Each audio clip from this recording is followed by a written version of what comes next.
Hai semua, saya akan memberikan informasi lowongan kerja buat teman-teman yang sedang berjuang. Tetap selalu berdoa, semangat berusaha dan jangan putus asa. Semoga informasi yang saya berikan dapat bermanfaat bagi kita semua.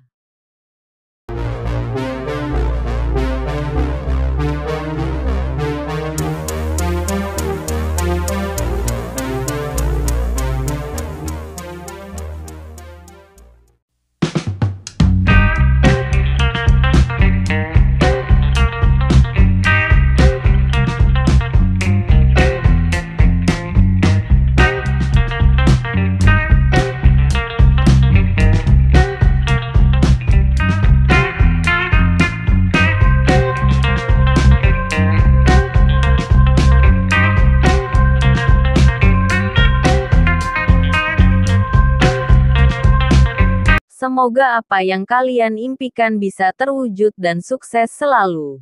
Terima kasih. Salam sukses.